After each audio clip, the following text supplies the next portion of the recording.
Praise lord అండి. అందరూ బాగున్నారు కదా. వాక్యంలోకి వెళ్ళే ముందు చిన్న ప్రార్థన చేసుకుందాం.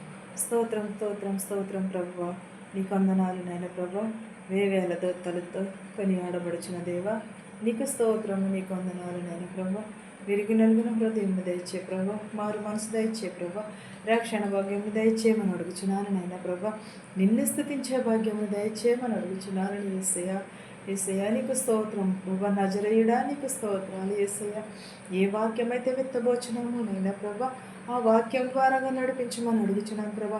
ఆ వాక్యము హృదయంలో నాటుకున్నటకు ఫలించుటకు సహాయం చేయ ప్రభా.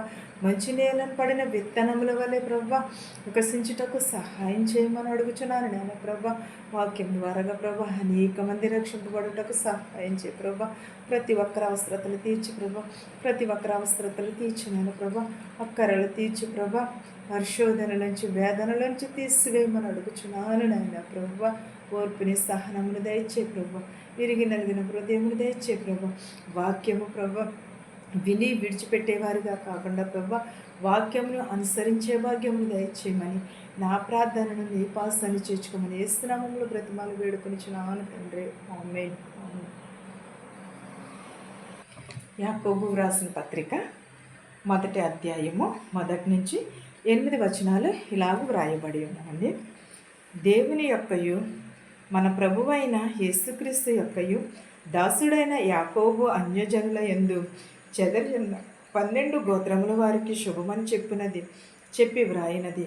సహోదరులారా, మీ విశ్వాసమునకు కలుగు పరీక్ష ఓర్పును పుట్టించునని ఎరిగి మీరు నానా విధములైన శోధనలో పడినప్పుడు అది మహదానందమని ఎంచుకునుడి. దేవుని యొక్క ప్రభు అయిన యేసుక్రీస్తు నామంలో యాకోబు ఎంతమంది పిల్లలను కన్నారండి? 12 మంది పిల్లలను కన్నాను, ఆడవారిని కానీ మగవారిని కానీ ఒక్కొక్కరిని ఎలా పెంచాడు? ఒక్కొక్క గోత్రంలో పెంచి ఉన్నాడు. 12 గోత్రంలో అలాగా వచ్చి ఉన్నవి. సహోదరులారా, మీ విశ్వాసము కలిగినట్టు ఓర్పుని సహనమును కలిగి ఉండండి అంటున్నాడు. విశ్వాసము ద్వారాగానే మనకి రక్షణ వస్తుంది. విశ్వాసమును మనము కోల్పోకూడదు, నిరీక్షణను మనము కోల్పోకూడదు. మనకంటే దైవభక్తులు ఉన్నారు, మనకంటే జ్ఞానవంతులు ఉన్నారు బైబిల్లోని. వాళ్ళు ఎందుకని నిరీక్షణను కోల్పోలేదు, ఓర్పును కోల్పోలేదు. అబ్రహాము విశ్వాసమును కోల్పోలేదు, నమ్మకమును కోల్పోలేదు. యోసేపు. మనము కూడా అలాంటి జీవితాలని కలిగి ఉండాలి. వాక్యము విడిచిపెట్టేవారుగా కాకుండా ఓర్పుని సహనముతో మనము దానిని మన హృదయంలో నింపుకోవాలి. వాక్యం ద్వారాగానే మనము నానా విధములైన శోధనలో పడినప్పుడు అది మహదానందమని ఎంచుకోవాలి. మనకు శోధన వచ్చేసరికి వెంటనే దేవుని తిట్టేస్తాం, వెంటనే దేవుడిని నిందించారు. లేకపోతే శోధన ఎవరి వల్ల వచ్చిందో తెలుసుకుని వారిని కూడా తిడుతూ ఉంటాం. అలా కాదు, శోధన వచ్చిందనే ఆనందపడాలి. ఎందుకంటే దేవుడు మనల్ని హెచ్చించాలంటే ముందు ఏం చేస్తాడు? వేదనని శోధనని పెడుతూ ఉంటాడు. అప్పుడే మనం ఏం కలిగి ఉండాలి? ఓర్పును పుట్టించమని దేవుని అడగాలి. నానా విధములైన శోధనలు వచ్చినప్పుడు మనకి మహదానందమని ఎరుగుడి అని అన్నాడు.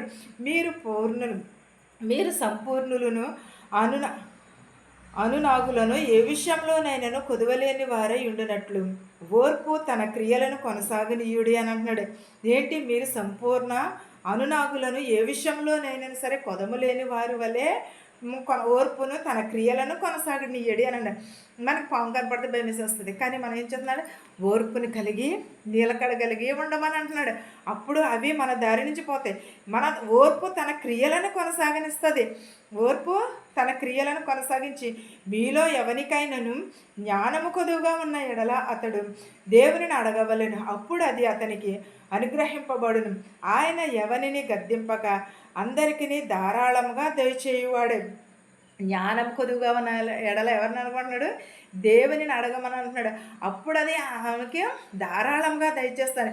ఎవరికి బాధ కలగకోకుండా, ఎవరికి ఇబ్బంది కలగకోకుండా, అంతకంటే ఎక్కువగా దేవుడు ధారాళంగా దయచేస్తానంటున్నాడు, ధారాళంగా అనుగ్రహిస్తానంటున్నాడు. ఎవరిని గద్దింపక అందరికీ కూడా దయచేస్తానని అంటున్నాడు. నీకు నాకు అని కాదు, అందరికీ. కానీ ఎలా అడగమంటున్నాడంటే విశ్వాసముతో అడగమంటున్నాడు. అయితే అతడు ఏమాత్రమును సందేహింపక విశ్వాసముతో అడగవలెను. సందేహించువాడు గాలి చేత రేపబడిన ఎగిరిపడు తరంగమును పోలియుండునను. ఎలా అడగాలి? విశ్వాసముతో అడగాలి, నమ్మకముతో అడగాలి, ఓర్పుతో, పట్టుదలతో, సహనముతో అడగమని అంటున్నాడు. ఏంటది? జ్ఞానము. జ్ఞానము కొదువుగా ఉన్నాయడలా ధారాళంగా దయచేస్తాను అంటున్నాడు. జ్ఞానమును మనము ఎలాగ అడగాలంటే విశ్వాసంతో అడగమని. విశ్వాసం లేకుండా తన క్రియలు ఏమాత్రమును కూడా ఉండవని అంటున్నాడు. మన క్రియలు ఎలా ఉండాలంటే విశ్వాసముతో ముడిపడి ఉన్నవి. విశ్వాసముతో అడగాలి, నమ్మకముతో అడగాలి. దేవునిని మనం ఎప్పుడు ఎలా అడుగుతున్నాం అనేది, మనము మనుషులైతే పై రూపమును చూస్తారు, కానీ దేవుడైతే హృదయంలో నుంచి, హృదయ లోతుల్లో నుంచి చూస్తూ ఉంటాడు. మనం ఎవరిని ఏమనుకుంటున్నాం, ఎవరిని తిడుతున్నాం, ఎవరిని ఏం చేస్తున్నాం అనేది. కానీ దేవునిని అడిగినప్పుడు వినయముతో, విధేయతతో, ఓర్పుతో, సహనముతో అడగమని అంటున్నాడు. అప్పుడు అది ఎలా దయచేస్తానంటున్నాడు? ఎవరికి ఇంకా కొదువు లేకుండా ధారాళముగా దయచేస్తానని అంటున్నాడు. ధారాళముగా ఎవరు నీవైతే నేనైతే పెడతామా? ఏదో కొంచెం పెడతాం, కానీ దేవుడైతే ధారాళముగా దయచేస్తానంటున్నాడు, ధారాళంగా ఇస్తానంటున్నాడు. ఒకటి ఆశీర్వాదములు ఇస్తానని అంటున్నాడు, ఒకటి దీవెనలను ఇస్తానని అంటున్నాడు, ప్రతిదీ కూడా ఇస్తాను మీకు అని అడుగుతున్నాడు. అలాంటినప్పుడు మనం ఎలాగైనా విశ్వాసం లేకోకుండా అడిగితే గాలికి చెదిరిపోయిన పొట్టువలే నుండును అని అంటున్నాడు. నీవు గాలికి చెదరగొట్టిన పొట్టువలేని అడుగుతున్నావా, లేకపోతే దృఢంగా అడుగుతున్నావా? ఒక్కసారి హృదయాన్ని పరిశీలించుకో సహోదరులారా. ప్రతి ఒక్కరూ కూడా విశ్వాసముతో అడగవలేనని అంటున్నాడు. సందేహింపక అడగమని అంటున్నాడు. ఒకవేళ సందేశిస్తే రేపబడిన ఎగిరిపడు సముద్ర తరంగమును వలె పోలియుండును అని అంటున్నాడు. అట్టి మనుషుడు దీన మనస్కుడై తన సమస్త మార్గంలో ఎందు అసిరుడు గనుక ప్రభువు వలన తనకేమైనను దొరికినని తలంచుకొన రాదు. దీన మనస్సు కలిగి ఉండమని అంటున్నాడు. సందేహింపక అడగమన్నాడు, అతిశయింపక అడగమని అంటున్నాడు.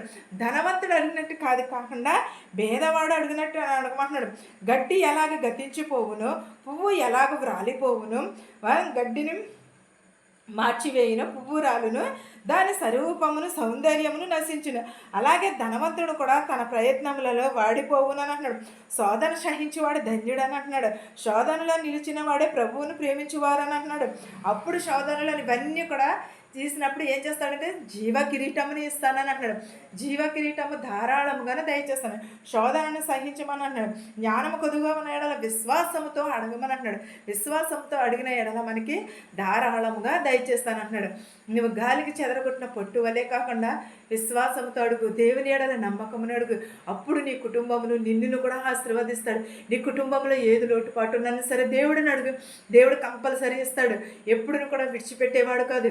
దేవుని చేయ కొరచ కాలేదు దీవించడానికి. దేవుడు మనసు మనలాంటి మనస్సు కాదు, దీనమైన మనస్సు, మంచి హృదయము, పరిశుద్ధాత్మను కలిగిన హృదయమును కలిగి ఉన్నాడు. నీవు కూడా అలాంటి హృదయమును కలిగి ఉండమని అన్నాడు. దేవుని స్వరూపంలో పుట్టి ఉన్నావు కనుక, దేవుని పోలికలో పుట్టి ఉన్నావు కనుక దేవుని నడుచుకున్నట్టు నడుచుకోమని అంటున్నాడు. ఆయన రూపం మనకిచ్చినప్పుడు మనము ఎలా ఉండాలి? నీ దేహము దేవాలయం అని అన్నాడే, ఆయన ఊపిరి మనకిచ్చాడే.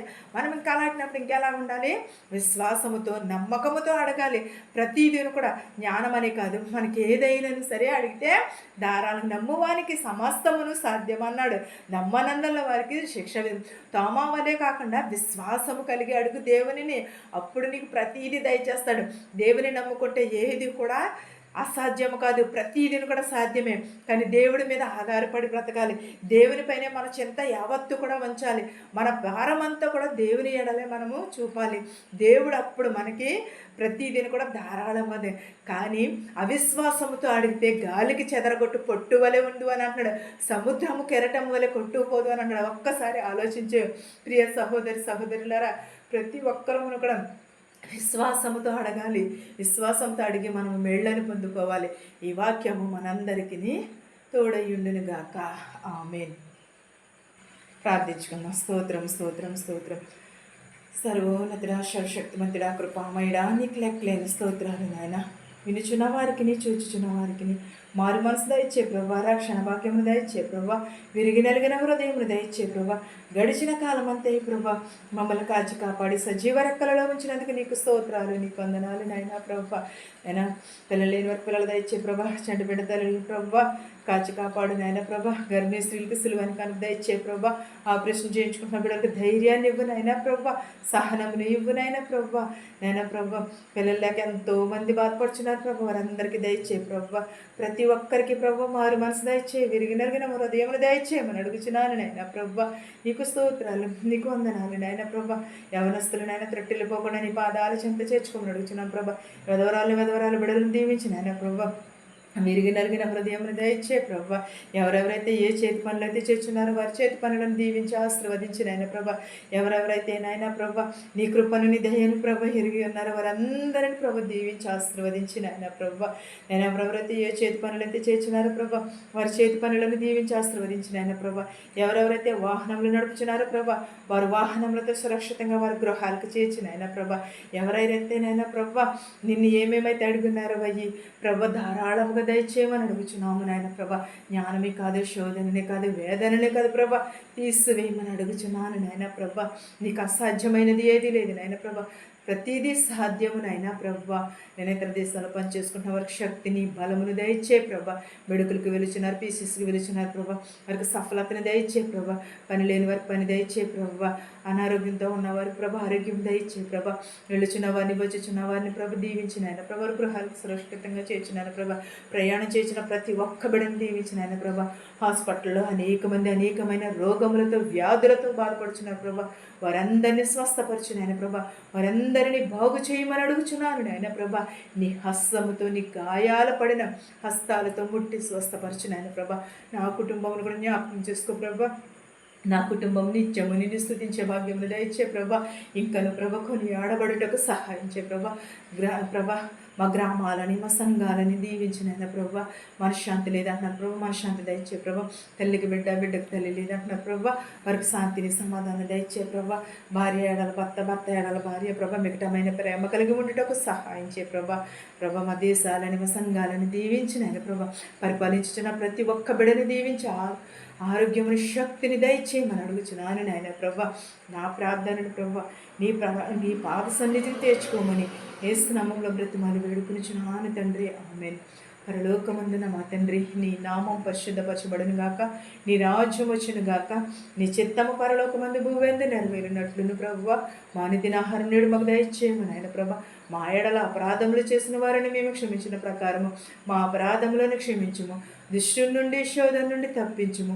రాజ్యమును, శక్తియు, మహిమయు నిరంతరము నీవై ఉన్నావు మా తండ్రి, ఆమె. నా కుటుంబం పైనను, వాక్యం పైనను, మా దేశాల పైనను, సంఘాల పైనను ప్రభా సదాకాలముని కృప తోడయుండును గాక.